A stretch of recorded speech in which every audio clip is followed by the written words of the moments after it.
इतवार की दोपहरी आप सभी का बहुत बहुत स्वागत है। लंबे समय के बाद हमारे मित्र पूर्व सांसद मुंबई कांग्रेस के पूर्व अध्यक्ष आदरणीय संजय निरुपम जी, हमने उनको आमंत्रित किया है एक बहुत ही महत्वपूर्ण विषय पर। साथ में है अखिल भारतीय राष्ट्रीय कांग्रेस के राष्ट्रीय प्रवक्ता आदरणीय पवन खेरा जी। मैं आग्रह करूंगा उनसे, संजय निरुपम जी से पहले, कि वो शुरुआत करें। आप कुछ बोलना चाहिए? आप पहले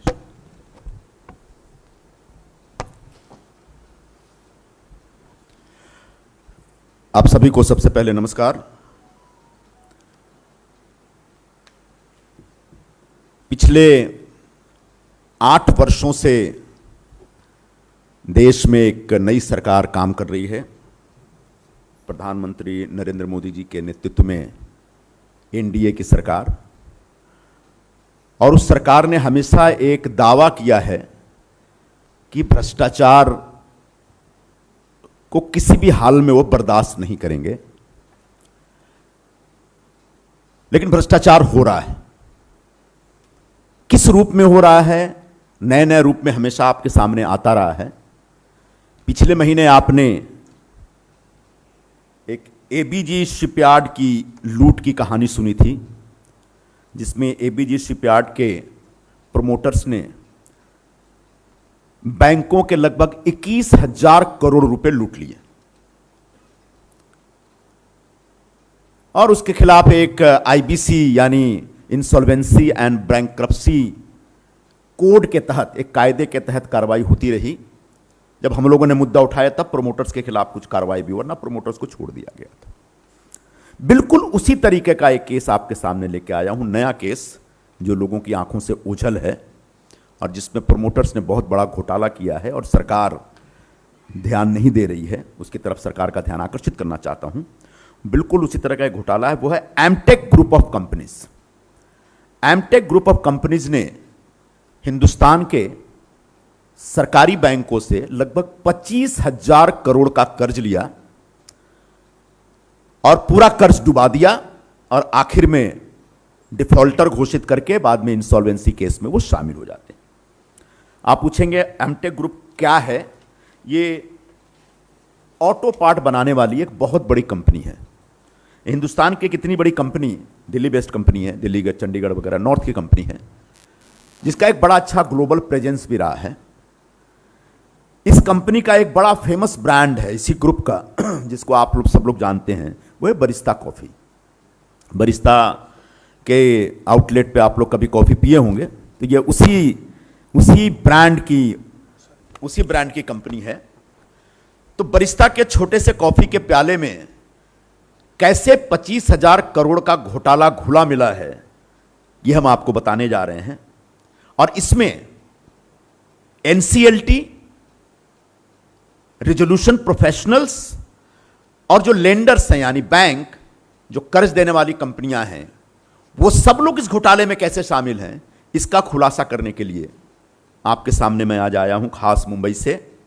लेकिन इससे पहले एक छोटा सा बैकग्राउंडर, मैं आईबीसी की जो एक्टिविटी चल रही है, ये है क्या, एक्चुअली एनसीएलटी क्या कर रहा है और बैंक्रप्सी कोड के तहत हमारे देश में किस तरह से अलग अलग कंपनियों की नीलामी हो रही है और बैंकों का लाखों करोड़ रुपए डूब रहा है। इस पे एक छोटा सा बैकग्राउंडर देता हूं, उसके बाद में एमटेक का पूरा स्कैम आपके सामने रखना चाहूंगा। यह पूरा मामला 2016 में शुरू होता है।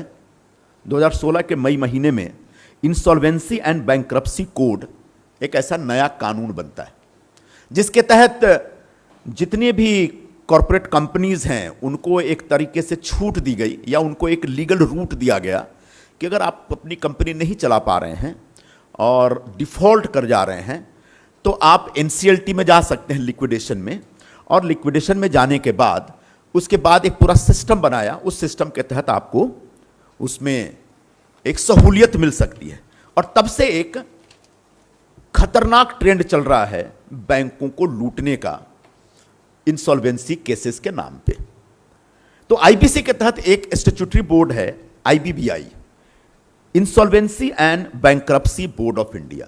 ये एक मेन ताकतवर बॉडी है इस समय, जो कभी बीआईएफआर हुआ करती थी उसी तरीके से आज आईबीबीआर है। तो आईबीबीआर का कहना है कि पिछले साल दिसंबर तक, यानी 2017 से लेकर पिछले साल दिसंबर तक हिंदुस्तान में 4,946 केसेस, इंसॉल्वेंसीज के केसेस एडमिट किए थे बोर्ड ने। यानी पूरे हिंदुस्तान में 4,946 कंपनियां ऐसी थी जो बैंकरप्ट हो गई पिछले 5 सालों में, 2017 से लेकर के 2021 के दिसंबर महीने तक उन कंपनियों के केसेस एडमिट किए गए। इसमें कितने पैसे बैंक के इन्वॉल्व है यह कुछ नहीं बताया आईबीबीआई ने। लेकिन आगे जाकर के आईबीबीआई एक और इंफॉर्मेशन शेयर करता है और वो बताता है कि अब तक, यानी पिछले साल दिसंबर महीने तक 457 केसेस इन्होंने रिजॉल्व कर दिए। यानी 457 बैंकरप्ट कंपनियों की जो बैंकरप्सी है और जो उनका रिजोल्यूशन प्लान था उसको फाइनली एक किनारे पर लगाया गया है। अब आप आगे जानकर चौंक जाएंगे, इन 457 कंपनियों में हिंदुस्तान के बैंकों के 8.3 लाख करोड़ फंसे हुए थे। 8,30,000 करोड़ कर्ज लिया था सिर्फ 457 कंपनियों ने। अब आप जानना चाहेंगे कि इनका जब रिजोल्यूशन हुआ तो कितने पैसे बैंकों के बचे। आईबीबीआई बताता है कि 8.3 लाख करोड़ के बैंक कर्जे में से सिर्फ 2,60,000 करोड़ रुपए अपने पास आए। 6 लाख करोड़ रुपए बैंकों के डूब गए। यह आईबीबीआई की रिपोर्ट है। 457 कंपनियों का यह हाल है, जबकि 4,946 कंपनियां इस समय रिजोल्यूशन के लिए आईबीबीआई में एडमिटेड है। इसी बीच आरबीआई एक रिपोर्ट देती है और आरबीआई एक डर्टी डजन की लिस्ट रिलीज करती है। डर्टी डजन 12 कंपनियों की कहानी बताती है। और ये जो 12 कंपनियां हैं इसमें कुछ का नाम आप जानते हो। इसमें एबीजे शिपयार्ड भी है, Jaypee Infratech, Alok Industries, Bhushan Steel, Essar Steel, ABG Shipyard, उसी में एमटेक है, Amtek group of Companies, Lanco, Monnet Ispat and Energy Limited. इन डर्टी डजन कंपनियों के बारे में आरबीआई ने कहा कि इसमें टोटल 3.45 लाख करोड़, यानी 3,45,000 करोड़ बैंकों का कर्जा फंसा हुआ था। और जब इनको रिजॉल्व किया गया, जिसमें एमटेक भी है, तब सरकार के पास, यानी बैंकों के पास, यानी लेंडर के पास, यानी क्रेडिटर्स के पास कुल 75,000 करोड़ आए। मतलब लगभग 2.5 लाख करोड़ बैंकों के डूब गए। ये एक आरबीआई ने इसी बीच का एक और फिगर दिया है। तो 2016 से देश में सरेआम लूट मची है। लिक्विडेशन में की गई किसी भी कंपनी के प्रोमोटर्स के खिलाफ आज तक कोई कार्रवाई नहीं हुई। एक आध प्रोमोटर की बात मैं बताऊंगा, लेकिन आज तक एक आध को छोड़कर किसी के खिलाफ कोई कार्रवाई नहीं। ये इतने बड़े बड़े प्लेयर्स, जेपी इंफ्रा हो या एमटेक हो या एपीजी शिपयार्ड, इतने बड़े प्लेयर्स, इतने बड़े बिजनेस माइंड के लोग, इनकी पूरी कंपनी में हजारों करोड़ का बैंक का कर्ज डूब जाता है और ये अचानक सरेंडर हो जाते हैं। फिर आईबीसी के रूट के जरिए उसका लिक्विडेशन वैल्यू तय होता है और कंपनी बेच दी जाती है और प्रोमोटर छूट जा रहे हैं।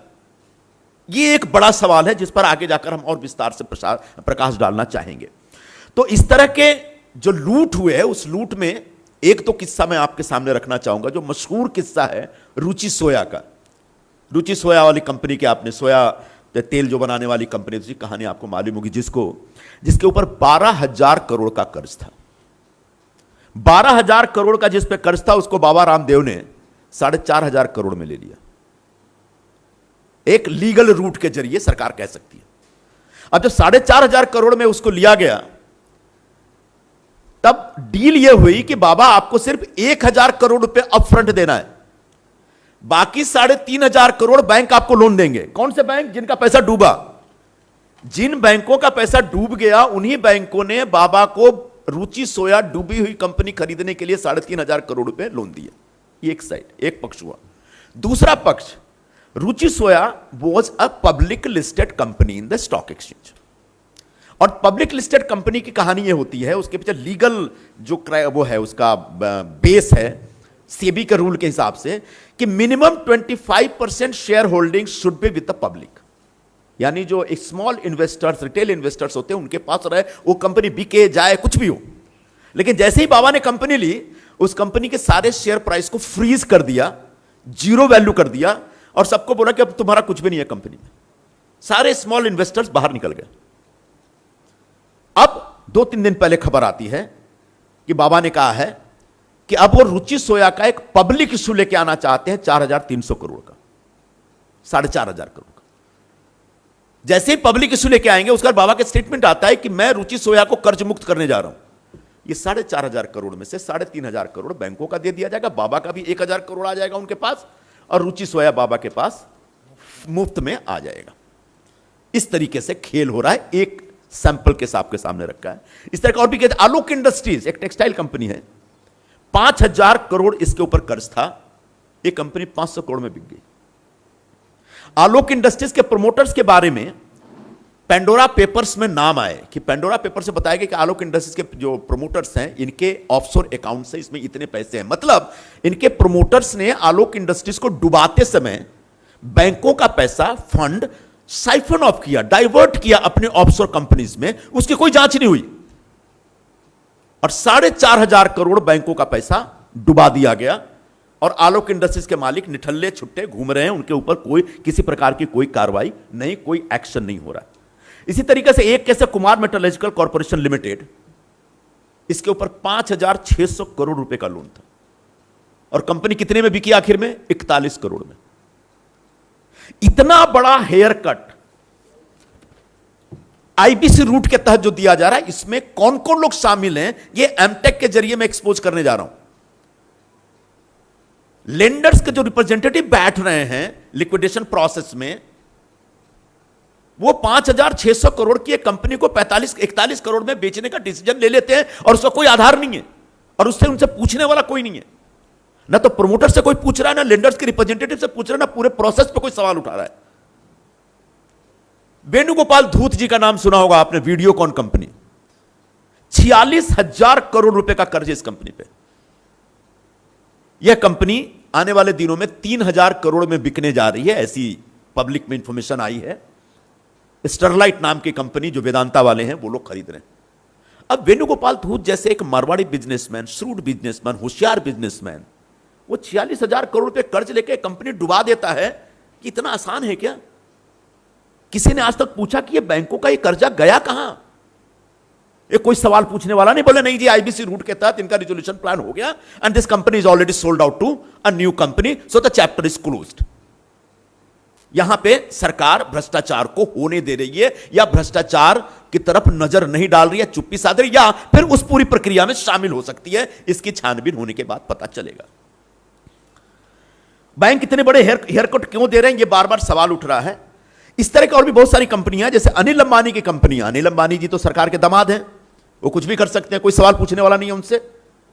उनकी कंपनियों ने 1.25 लाख करोड़ का डिफॉल्ट कर रखा है। नहीं, अनिल अंबानी के अलग अलग, Reliance capital, Reliance power, Reliance infra, सबने मिलके 1.25 लाख करोड़ बैंकों का खा के बैठा हुआ है। वो कल या परसों खबर आई कि वो डायरेक्टर पोस्ट रिजाइन कर रहे। क्यों? ताकि उनके ऊपर कोई कार्रवाई ना हो। तो समय रहते अगर कार्रवाई करेंगे, प्रोमोटर्स को पकड़ेंगे, तो पता चलेगा कि आपका बैंक का पैसा कहां साइफन हुआ, कहां डाइवर्ट हुआ है और कैसे डाइवर्ट किया, कैसे सेल कंपनियों में भेजा जा रहा है पैसा। इसी तरह से और भी जेट एयरवेज का नाम सुना होगा आपने, जेट एयरवेज से आपने सफर भी किया होगा। 15,000 करोड़ बैंक का कर्ज था और यह 1,800 या 2,200 में बिक रही है कंपनी। किसी ने आज तक नरेश गोयल से पूछा नहीं कि पैसा गया कहां, क्योंकि वो तो बहुत शार्प बिजनेसमैन थे। एक तो वो तो टिकट सेल करने वाले के एजेंट थे और वहां से इतना बड़ा एयरलाइन खड़ा कर लिया और वो एयरलाइन कंपनी बैठ गई और गोयल जी बैठे हुए मुंबई में आसानी से, आराम से। डीएचएफएल 38,000 करोड़ का बैंक लोन डिफॉल्ट किया, इसके प्रोमोटर्स इस समय जेल में। मैं आभारी हूं, लेकिन किसी दूसरे केस में गए हैं जेल में। हां, आगे जाकर के और कार्रवाई होनी। HDIL इनके चाचा की कंपनी है, वो भी डिफॉल्ट कर गई है। तो जब भी इस तरह के केसेस आते हैं, पर्टिकुलर याद करिए एबीजी शिपयार्ड के समय, तब सरकार और खासकर ऑनरेबल फाइनेंस मिनिस्टर क्या कहती हैं कि लोन तो यूपीए के जमाने में दिया गया था, और ये कह के सरकार बच के निकल जाती है।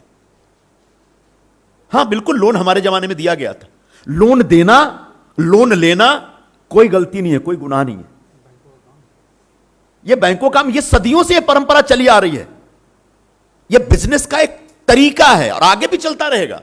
लेकिन लोन लेने के बाद डिफॉल्ट करना, विलफुल डिफॉल्ट करना और जानबूझकर फंड डाइवर्ट करना, ये गुनाह है और ये पिछले 5-6 वर्षों में खूब हुआ है, बल्कि उससे पहले भी हुआ होगा, और इसकी जांच, इसकी छानबीन नहीं हो रही है।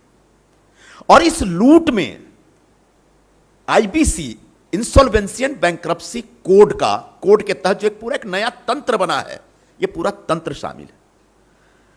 क्या इस सिस्टम को सरकार का प्रोटेक्शन प्राप्त है या सरकार भी इसमें शामिल है? इस सवाल का जवाब आगे जाकर ढूंढना चाहिए। एमटेक ग्रुप ऑफ कंपनीज का जो सैंपल केस, इसे साबित करने के लिए हम आपके सामने पेश कर रहे हैं। अब एमटेक ग्रुप का केस हम आपके सामने रखें। समझ में आ रहा है जो बोल रहा हूं? थोड़ा टेक्निकल ज्यादा है, लेकिन मैंने जानबूझ के बहुत सिंप्लीफाई करने की कोशिश कर रहा हूं। सॉरी। तो आईबीसी के तहत जो इंसॉल्वेंसी बैंक्रप्सी कोड, जो कायदा बना 2016 में मोदी सरकार ने बनाया, उसके तहत जो बैंक्रप्ट कंपनियां, उनको रिवाइव करने, उनको सेल करने का एक सिस्टम तैयार किया। उसके तहत 3 नई ताकतें तैयार की गई, 3 नए शक्ति केंद्र बने। पहला शक्ति केंद्र था एनसीएलटी, है नेशनल कंपनी लॉ ट्रिब्यूनल। जैसे कोई प्रोमोटर बोलता है मैं कंपनी नहीं चला पा रहा हूं, एनसीएलटी में जाता अपना एप्लीकेशन लेके, यानी कंपनी लिक्विडेशन में चली गई। अब एनसीएलटी इतना पावरफुल हो गया है, एनसीएलटी में इतना करप्शन हो रहा है, एनसीएलटी के दलाल दिल्ली से लेकर मुंबई, मुंबई से लेकर चंडीगढ़ तक इतने बड़े पैमाने पे घूम रहे हैं कि जी आपका कंपनी बचाना है, जी आपको सस्ते में दिलाना, हम करके देते। एक शक्ति केंद्र भ्रष्टाचार का। दूसरा, इसके अंदर एक आरपी अपॉइंट होता है। आरपी क्या है मैं बताना चाहूंगा। इसको बोलते हैं resolution professional.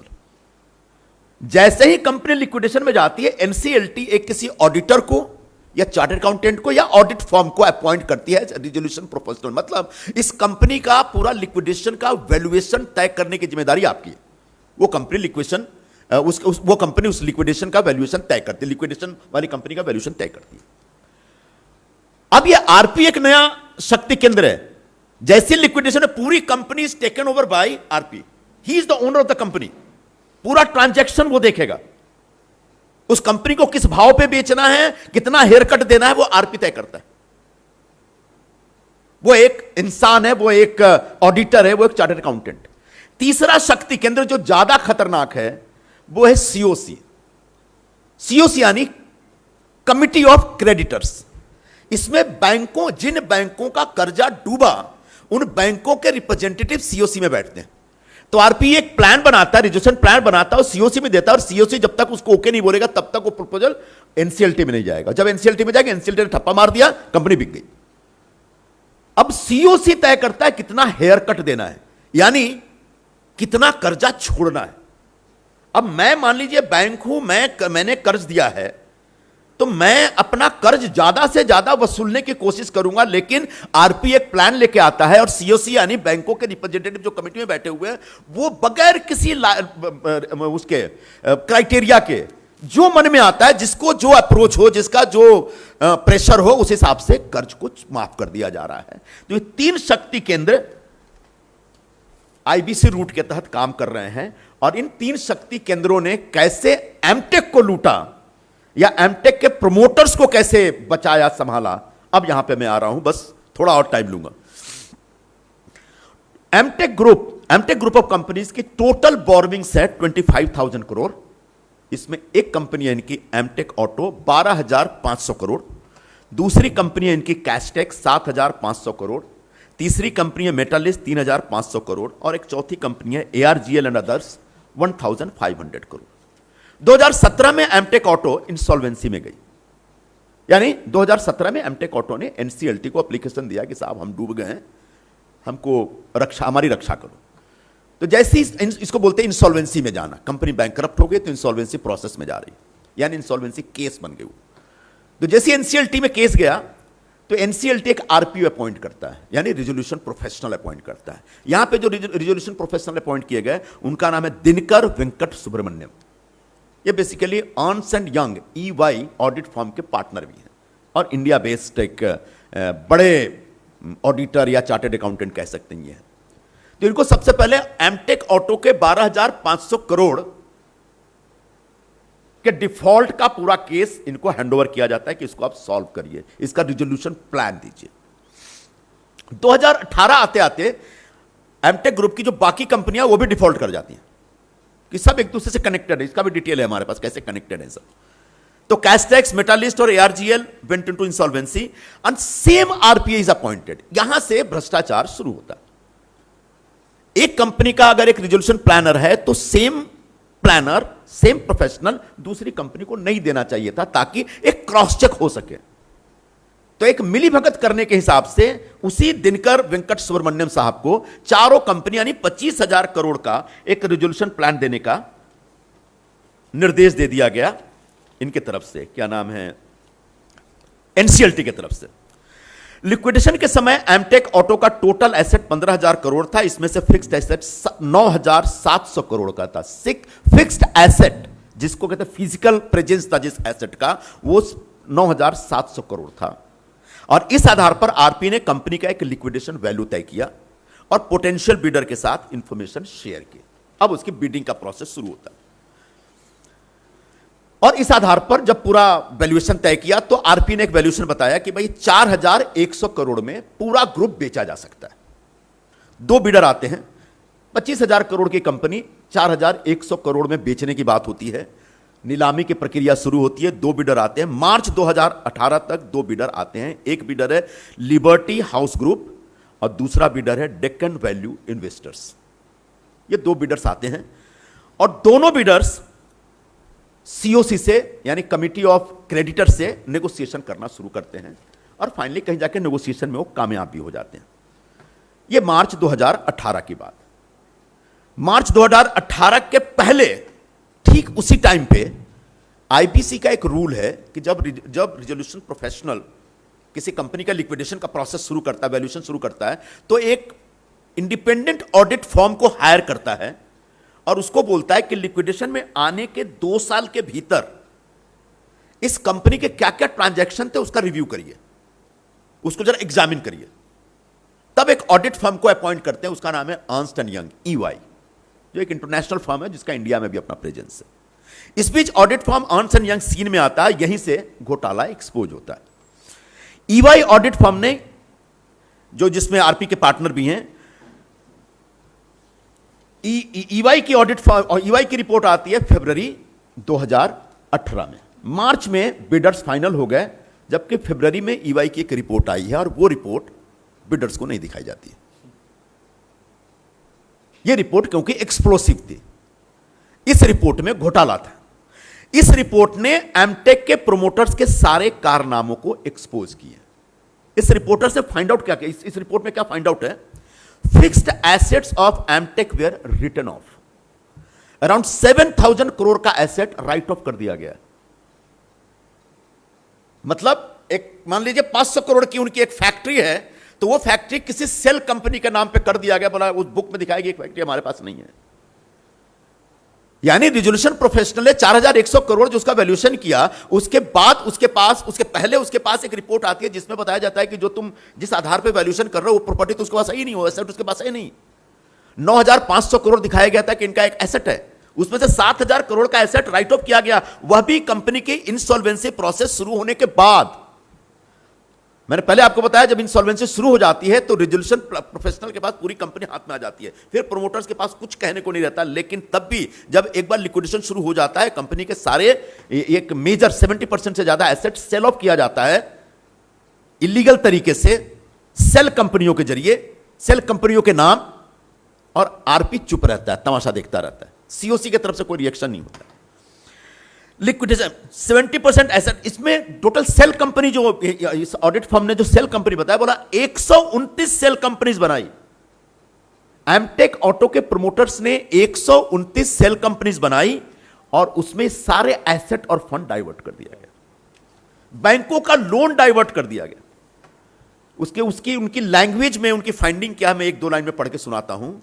It appears prima facie that Amtech carried out preferential transaction, undervalue transaction and transaction defrauding creditors. Transaction made to potential related parties which have no activities related to business of Amtech, यानी these were shell companies. यह report 2018 जैसा मैंने बताया फरवरी 2018 में आई, मार्च 2018 में bidding की प्रक्रिया शुरू हुई।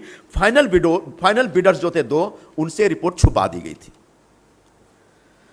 Resolution professional mister Dinkar Venkat Subramanyam के पास रिपोर्ट थी और वो उन्होंने सीओसी और एनसीएलटी को भी ये रिपोर्ट दिखाई होगी। बावजूद इसके फाइनल बिडिंग के समय ये रिपोर्ट छुपा के रखी गई, क्योंकि उनको प्रोमोटर्स को छुपाना था, बचाना था, यानी प्रोमोटर्स के साथ कोई नेक्सस था। यानी अब तक जितने केसेस हुए 457, उसमें how IPC system was involve in hand in gloves with the promoters, उसका एक सबूत है और इसी की छानबीन होनी चाहिए। आगे, मगर लिक्विडेशन वैल्यू करते समय ईवाई की रिपोर्ट का बिड, उसके बाद ये बिडर कहते हैं भाई ये तो नहीं चलेगा, अब इनके पास तो जो सारी प्रॉपर्टी तुमने बेच डाली है, ये तो प्रॉपर्टी है ही नहीं, एग्जिस्ट नहीं करता है, तो फिर हम 4100 करोड़ नहीं देंगे। वो कोर्ट में जाते हैं। एनसीएलटी में एक अपीलेट अथॉरिटी है, एनसीएएलटी, वहां रिजेक्ट हो जाता है, क्योंकि एनसीएलटी जो करता है उसी को फॉलो करता है एनसीएलटी। वो बाद में सुप्रीम कोर्ट पहुंच जाते हैं। एक लंबी लीगल लड़ाई के बाद सुप्रीम कोर्ट जब मामला पहुंचता है, तो सुप्रीम कोर्ट में ईवाई की रिपोर्ट रखी जाती है, एमटेक के सारे काले कारनामों की डिटेल्स दी जाती है, लिक्विडेशन वैल्यू कैसे इन्फ्लेटेड है यह भी बताया जाता है, एमटेक ने बैंकों से जो कर्जा लिया उसमें 12,500 करोड़ कहां गया इसकी कोई जानकारी नहीं मिल रही है, यह भी सुप्रीम कोर्ट को बताया जाता है। 7,500 करोड़ का एसेट चुपके से सेल कंपनियों को बेच दिया गया, यह भी सुप्रीम कोर्ट को बताया जाता है। लेकिन सुप्रीम कोर्ट इन सब बातों का कॉग्निजेंस लिए बगैर सिर्फ कहता है कि फ्रेश बिड कर दीजिए। फ्रेश बिड होता है, 4 नए बिडर्स आते हैं और सीओसी यानी कमिटी ऑफ क्रेडिटर्स फाइनली जो पहले 2 बिडर थे उसमें से एक डीबीआई डेक्कन वैल्यू क्रेडिटर्स को 1,500 करोड़ में कंपनी बेच देता है।